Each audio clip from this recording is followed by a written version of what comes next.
هنوزم وقتی اسم توابع در اکسل میاد میترسی؟ یا اولین قدم رو با هم برداریم. خیلی آسان تر از اون چیزیه که فکرشو میکنی.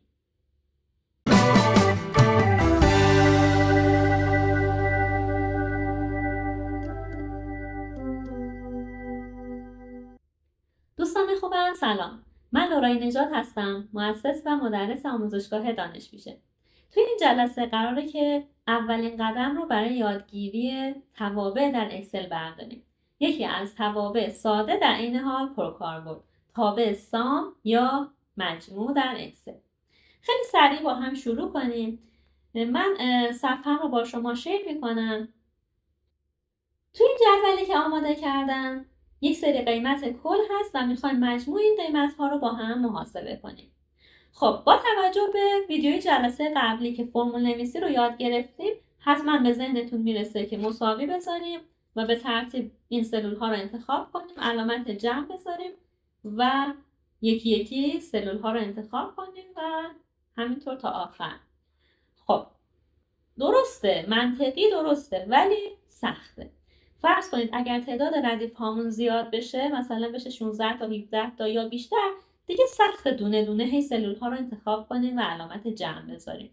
اینجاست که توابع میاد به کمک فرمول نویسی. توابع معمولاً یه سری کلمه های خلاصه هستن که معنی همون کار ریاضی که قرار انجام بدن رو میدن و به جای که ما بخوایم هی یک علامت ریاضی رو تکرار کنیم، میان و اون کار رو انجام میدن. اولین تابعی که ما امروز میخوایم یاد بگیریم تابع سام یا مجموع هست. شروع کارمون دقیقاً مثل همون کاریه که با فرمول نویسی انجام میدیم، یعنی مساوی رو میذاریم. همینجا تو همین سلولی که میخوام جمع رو حساب کنم میتونم مساوی رو بذارم و سام یعنی SU رو که تایپ کنم، این لیستی که این زیر باز شده به هم نشون میده. الان میبینید که سومین گزینه سام هست. دبل کلیکش که بکنم انتخاب میشه و خودش یه پرانتز برای من باز میکنه. یک باکس راهنما هم این پایین باز میشه که یکی یکی میگه اون عددهایی که میخوای با هم جمع بشن رو انتخاب کن و بینشون کاما بذار. خب اگه من بخوام دوباره اینا رو انتخاب کنم و یکی یکی کاما بذارم که باز همون اتفاق میفته، یعنی بازم این دونه دونه انتخاب کردنه سخت میشه. ولی خب ما راه حل داریم براش. یعنی میتونیم چیکار کنیم؟ به جای که دونه دونه انتخاب کنیم، به کمک موس روی اون محدوده‌ای که میخوایم با هم جمع بشه سلکت کنیم، درگ کنیم و اینجا ببینید نوشته D2 دو نقطه D7. این علامت دو نقطه به معنی تا هست، یعنی از خونه D2 تا خونه D7 رو با هم جمع کن. این آخر باید یه پرانتز ببندیم و اینتر بزنیم. اما معمولا بدون نیاز به بستن پرانتز، همین که اینتر بزنیم خودش پرانتز رو میبنده و جواب رو به ما نشون میده. پس اولین روش اینه که تو همین سلولی که میخوایم جواب رو ببینیم کلیک کنیم و مساوی رو همینجا تایپ کنیم و تابع رو همینجا بنویسیم. اما من همیشه پیشنهاد میکنم تو سلولی که میخواین جواب رو ببینید کلیک کنید، اما فرمول رو اینجا ننویسید. بعد از کلیک توی اون خونه بیاین و توی نوار فرمول کلیک کنید و تابع رو اینجا بنویسید. به این خاطر که اگر یه وقت طولانی بشه ممکنه که بیاد رو سلول‌های بعدی و یه ذره کارتون رو سخت کنه. اگه نیاز به انتخاب سلول‌های کناریش باشه اذیت بشین. ولی زمانی که توی نوار فرمول می‌نویسید دیگه اون مشکلات پیش نمیاد. پس سعی کنید عادت کنید که توی نوار فرمول ها و توابعتون رو بنویسید. دوباره همینجا مساوی میذارم. SU رو که می‌نویسم این لیست ببینید این دفعه زیر نوار فرمول داره باز میشه. سام رو انتخاب میکنم، این محدوده رو دوباره سلکت میکنم و اینتر. باز مجموع رو داره بهم میده. خب پس این روش اول روشی که خودم تابع مورد نظر رو تایپ کنم، حالا یا داخل سلول یا توی نوار فرمول. روش بعدی اینه که کنار نوار فرمول یک گزینه هست نوشته fx که fx نماد تابع و اسم دستور هم insert function هستش. اگر کلیک کنم یه پنجره باز میشه به اسم پنجره insert function.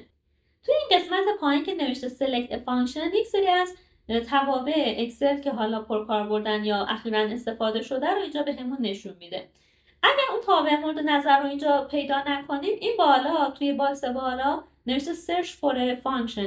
ما کافیه که یکی دو تا حرف اول تابع رو تایپ کنیم و گو بزنیم. اون موقع تمام توابعی که با اون حروف تایپ شده شروع شدن به ما نمایش میده. مثلا من SU تایپ کردم، تمام توابعی که با SU شروع شده نشون میده و الان سام رو میتونم پیدا کنم و اوکی بزنم. پنجره بعدی که باز میشه دیگه جزئیات همون تابع سام رو داره نشون میده. هر کدوم از توابع رو توی پنجره قبلی انتخاب کنم، توی پنجره دوم جزئیات همون تابع رو نشون میده. اینجا میبینید که خودش توی نامبر 1 نوشته D2 تا D7، یعنی محدوده بالا سرش رو معمولاً اتوماتیک انتخاب میکنه. یعنی توی نامبر 1 کل اون محدوده رو انتخاب کرده. و میبینید که زیرش یه نامبر 2 هم داره، یعنی ما میتونیم اینجوری در نظر بگیریم که تو نامبر 1 اولی، دوباره تو نامبر 2 کلیک کنیم دومی، همینطور تا آخر. ولی خب این کار سخته دیگه، یعنی همون روش اول بهتره، فقط منطق پشتش اینه که توی خونه اول نامبر 1 D2 رو که انتخاب کردیم عددش رو داره جلوش نشون میده، نامبر 2 همینطور. اما برای اینکه این کار سخته، خب این راه حل رو در اختیار ما قرار داده که همینجا تو نامبر 1 کلیک کنیم و این محدوده رو انتخاب کنیم، D2 دو نقطه D7. حتی میتونیم دستی هم تایپ کنیم D2 دو نقطه D7. حتما لازم نیستش که انتخاب کنیم. اوکی که بکنم دوباره اینجا جمع رو نشون میده. روش بعدی توی سربرگ هوم پنل ادیتی یه دستوری داریم به اسم اتوسام. اگر فلشش رو باز کنیم یک تعداد از توابع پرکاربرد رو اینجا برای ما به طور خلاصه نشون میده که اولی سام هست. دوباره اگه کلیکش کنم ببینید هم سام رو نوشت و هم محدوده بالا سرش رو به طور اتوماتیک انتخاب کرد. همه چی آماده است، فقط کافیه که من یه اینتر بزنم و اینجا جواب رو ببینم. خب روش بعدی اینه که بریم تو سربرگ فرمیولاس. توی این قسمت یه پنلی داریم به اسم فانکشن لایبرری یا کتابخونه توابع. اولین گزینه رو اگه نگاه کنید همون اینسرت فانکشن هست، یعنی همون دستوری که اینجا ما کنار نوار فرمول روش کلیک کردیم. دوباره اگر روی این کلیک بکنم همین پنجره باز میشه و بقیه کارها مثل قبله، هیچ تفاوتی نداره. وقتی که موسم رو روش نگه میدارم ببینید تو پرانتز نوشته شیفت و F3، یعنی به جای که روش کلیک کنم شیفت و F3 رو هم همزمان بزنم باز دوباره همین پنجره باز میشه. کنارش دوباره همون دستور اتوسامه، یعنی هم تو سربرگ هوم قرار گرفته هم اینجا که باز سام رو از همینجا هم میتونیم کلیک کنیم و دوباره همون اتفاقات تکرار میشه. در ادامه یک سری دسته‌بندی توابع رو میبینید. مثلا این قسمت میبینید فاینانشال یا توابع مالی هست، یا لاجیکال توابع منطقیه، تکست توابعی که مربوط به متن و نوشته میشه، دیت اند تایم توابع مربوط به زمانه، لوکاپ اند ریفرنس توابعی که برای جستجو استفاده میشه، ماس اند تریک توابعی هستش که مربوط به ریاضیه. تو قسمت مور فانکشنز هم باز توابع بیشتری هست، یعنی دوباره یه سری دسته‌بندی های دیگه ای میبینیم. خب تابستان یا مجموع میدونیم که تو گروه ریاضی هستش، پس توی این دسته‌بندی قرار گرفته. اگه فلش هر کدوم از این دسته‌بندی ها رو بزنم توابع مربوط به اون دسته باز میشه. الان گروه ریاضی رو باز میکنم و میبینید که اون توابعی که مربوط به ریاضی هست اینجا نمایش داده میشه. به ترتیب حروف الفبا هست، از A شروع شده میام تا به S برسم و سام رو پیدا کنم. روش کلیک میکنم دوباره همون پنجره باز شد. الان چون توی این خونه پایین بودم قسمت بالاش رو به طور اتوماتیک انتخاب کرده، D2 دو نقطه D8. اجازه بدید تو همین خونه قبلی بیام و مجدد سام رو بزنم.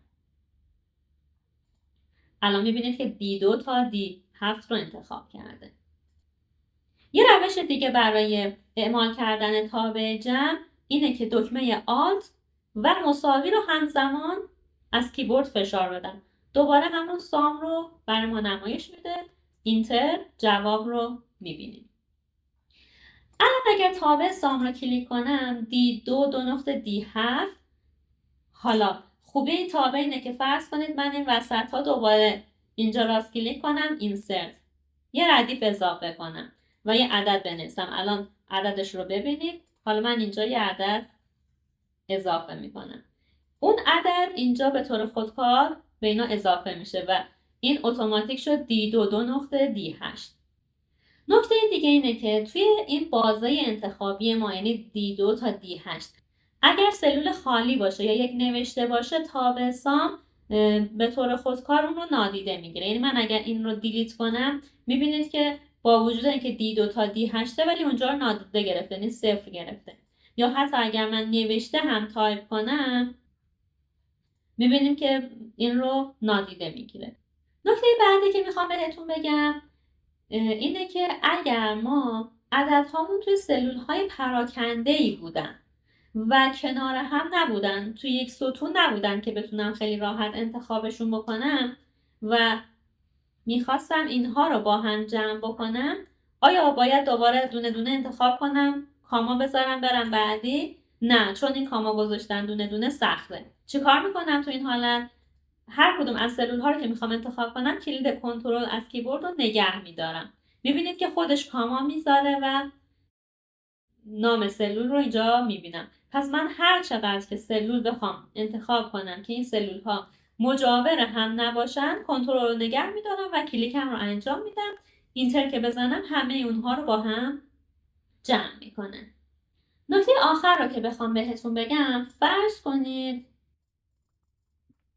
ردیف‌های ما تعداد زیاد بود. خب الان اینجا ببینید شده D2 تا D15، یعنی این خود به خود آپدیت میشه. اما من پاکش کنم و دوباره بخوام بنویسم، همینجا کلیک میکنم، تو نوار فرمول فرض کنید مینویسم مساوی سام پرانتز باز. اگر بخوام بیام و این محدوده رو با دست انتخاب کنم، خب این همه مقدار زمان بر میشه یا سخت میشه. اگر تعداد ردیف ها از این بیشتر بشه، خب خیلی کار سخت‌تری میشه. چه کار میتونم بکنم؟ دو تا روش وجود داره. یا اینکه خودم دستی تایپش کنم، یعنی D2.D15 و بعد اینتر بزنم. این یه روش بعدی اینه که بعد از اینکه مساوی گذاشتم، سام پرانتز رو باز کردم، روی این خونه اول کلیک کنم، بعد از کیبورد شیفت کنترل و فلش رو به پایین از کیبورد رو با هم فشار بدم، میره آخرین خونه رو انتخاب میکنه. ببینید اگر که من توی این خونه وایسم و با اروکی به سمت پایین حرکت کنم، فقط داره جابجا میشه و میاد پایین. اگر روی خونه اول وایسم، شیفت رو نگه دارم و با اروکی بیام پایین، داره دونه به دونه انتخاب میکنه. اگر رو خونه اول وایسم، کنترل و شیفت رو نگه دارم و بعد اروکی رو بزنم به سمت پایین، میاد تا آخرین خونه اون ستون رو انتخاب میکنه. حالا اگر به جای فلش بالا پایین فلش چپ و راست رو زده بودم، خب به اون سمت حرکت میکرد. با اروکی به سمت چپ حرکت میکنم، برمیگردم، این دفعه شیفت رو نگه میدارم، میبینید که دونه دونه داره انتخاب میشه. اگر شیفت و کنترل و فلش چپ رو بزنم، کلا تا سمت چپ انتخاب شد. پس از این قاعده کمک میگیرم که نخوام با موس روی یک محدوده درگ کنم. یک بار دیگه انجامش میدم. اینجا کلیک میکنم، بعد تو نوار فرمول کلیک میکنم، مساویه سام رو تایپ میکنم، پرانتز باز، تو خونه اول کلیک میکنم، شیفت کنترل فلش رو به پایین، اینتر. به همین راحتی جمع یک ستون رو با هم به دست آوردیم. امیدوارم این ویدیو براتون مفید باشه. ویدیوهای بعدی رو از دست ندید. اگر این ویدیو رو دوست داشتید لایک کنید. ممنونم و خدا نگهدار.